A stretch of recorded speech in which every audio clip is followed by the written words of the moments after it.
से बिगड़ सकता है भाजपा का खेल। नमस्कार, स्वागत है आपका एमपी न्यूज में। मैं हूं आपके साथ दीक्षा और आज हम बात करेंगे लोकसभा चुनाव के पहले आदिवासी सीटों पर क्या है बीजेपी का सीट का रेशो और कांग्रेस कितने से विजय है।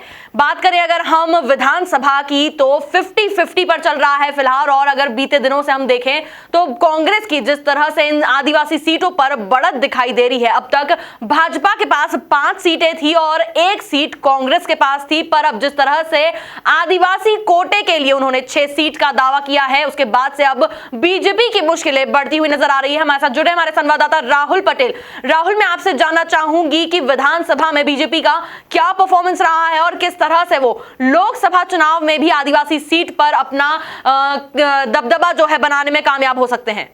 जी, निश्चित तौर पर दीक्षा, यदि मैं बात करूं तो मिशन 2019 की रणभेरी के बजने के साथ साथ ही भारतीय जनता पार्टी की भी आदिवासी अंचल में खास करके मुसीबतें बढ़ती नजर आ रही है। और ये मैं नहीं कह रहा हूं, ये इसकी गवाही कुछ आंकड़े भी दे रहे हैं। तो सबसे पहले मैं आंकड़ों की तरफ आपको ले चलता हूं और उन 6 सीटों के बारे में भी बताऊंगा जिस पर कहीं ना कहीं भारतीय जनता पार्टी को और मंथन करना होगा, चूंकि भारतीय जनता पार्टी से आदिवासी वोट है वो कहीं ना कहीं फिसला है, जिसकी वजह से कांग्रेस एक तरफ जहां मजबूत स्थिति में नजर आ रही है तो वहीं भारतीय जनता पार्टी तलाश नजर आ रही है कि कैसे इन 6 सीटों में से पिछले परफॉर्मेंस को रिपीट किया जाए। तो मैं आपको ले चलता हूं आंकड़ों की ओर और कुछ सीटों की ओर। जो 6 सीटें उनमें क्या है गणित, क्या रहा विधानसभा का परफॉर्मेंस। चलिए तो बात करते हैं पहली सीट की। धार जो आदिवासी बाहुल्य सीट मानी जाती है, यहां पर कुल 8 सीटें हैं। इन 8 सीटों में से 6 पर कांग्रेस पार्टी विजय रही थी विधानसभा चुनाव में, वहीं 2 से संतुष्ट होना पड़ा था भारतीय जनता पार्टी को। और मैं आपको बताना चाहूंगा कि यहां से अगर 2009 की बात करें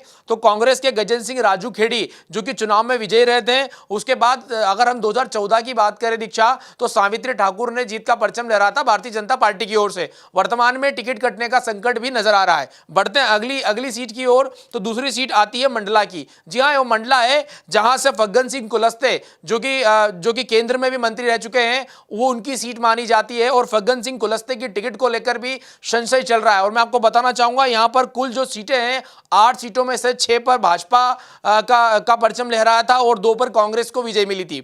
बढ़ते हैं अगली सीट की ओर। तो अगली सीट आती है शहडोल की दीक्षा। यहां पर भाजपा और कांग्रेस दोनों बराबरी पर है। 4 पर भारतीय जनता पार्टी को जीत मिली थी विधानसभा चुनाव में, तो वहीं 4 पर भी कांग्रेस को जीत मिली थी। तो ऐसे में बराबरी का यह आंकड़ा नजर आता है। अगर हम बात करें शहडोल की तो वर्तमान में वहां से ज्ञान सिंह जो है भारतीय जनता पार्टी के सांसद हैं और इस बार भी लगभग उनका टिकट तय माना जा रहा है। बढ़ते हैं अगली सीट की ओर दीक्षा। ये 4थे नंबर की सीट है। बैतूल से ज्योति धुर्वे यहाँ की जो सांसद है भारतीय जनता पार्टी की, वो यहां से सांसद है वर्तमान, और जिनकी जातिगत सर्टिफिकेट को लेकर लगातार चर्चाएं बन रही है। और यह भी कहा जा रहा है कि उनकी जो सांसद का जो उनका एक पद है वो छीन सकता है। तो ऐसे में वहां की भी अगर बात करें 4 पर भाजपा और 4 पर कांग्रेस है, ऐसे में यहां पर कांटे की टक्कर देखने को मिल सकती है।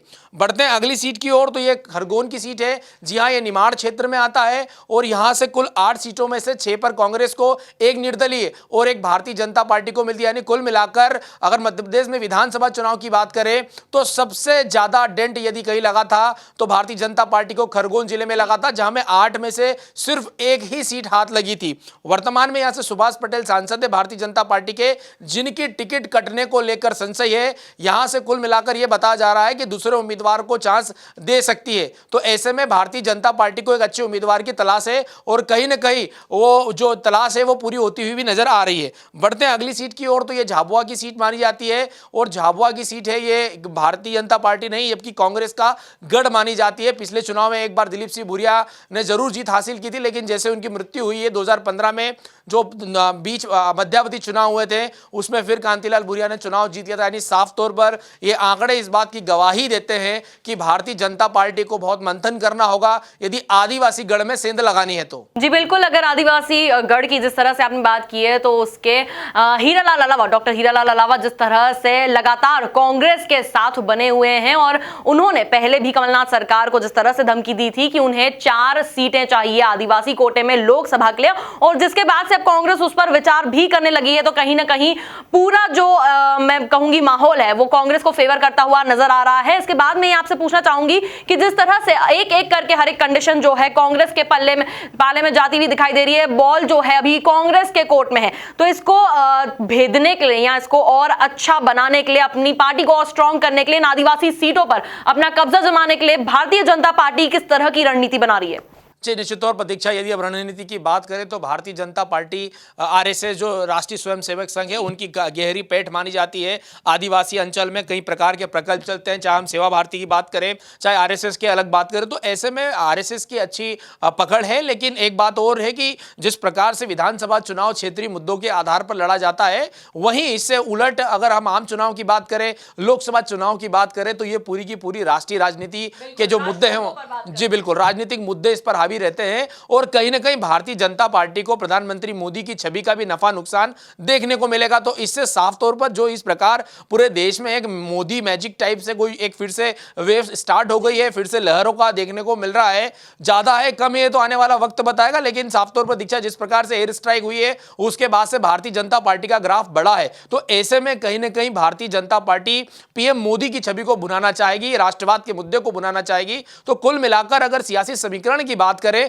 तो चेहरों की जो एंटी इंकम्बेंसी है, जो लगातार चुनाव लड़ रहे हैं लेकिन कहीं ना कहीं जनता के बीच में जनाक्रोश है, जनज्वार है, ऐसे में इन लोगों की टिकट काट दी जाएगी और नए उम्मीदवारों को मौका दिया जा सकता है। इस तरह की अटकलें अब तेज हो गई और मैं आपको बताना चाहूंगा आदिवासी अंचल पर आदिवासी लीडर्स भारतीय जनता पार्टी में शुरू से ही कम रहे। ऐसे में भारतीय जनता पार्टी को एक अच्छी रणनीति के साथ उतरना होगा, चूंकि लोकसभा चुनाव इतना भी आसान नहीं नजर आ रहा है। जी बिल्कुल, जिस तरह से आपने एयर स्ट्राइक की बात करी कि भारतीय जनता पार्टी का ग्राफ जो है एयर स्ट्राइक के बाद बढ़ता हुआ नजर आ रहा है, लेकिन लगातार कांग्रेस के नेता इस पर निशाना साधते हुए ये साफ कह रहे हैं कि बीजेपी को एयर स्ट्राइक को राजनीतिक मुद्दा न बनाकर इस पर राजनीति नहीं करनी चाहिए। और पहले भी भाजपा की तरफ से भी बहुत बार बहुत सारे मंत्रियों ने ये बयान दिए हैं कि हम एयर स्ट्राइक को लेकर राजनीति नहीं करेंगे। और अगर हम सूत्रों की माने, सर्वे रिपोर्ट्स की माने, तो अब अगली ये जो आने वाला लोकसभा चुनाव है, अगर इसमें भाजपा और कांग्रेस में से जो भी जीतता है उसमें जो एक रेशो रहेगा, डिफरेंस रहेगा जीतने का, वो ज्यादा नहीं रहेगा, क्योंकि दोनों ही पार्टियों में कड़ी टक्कर चल रही है।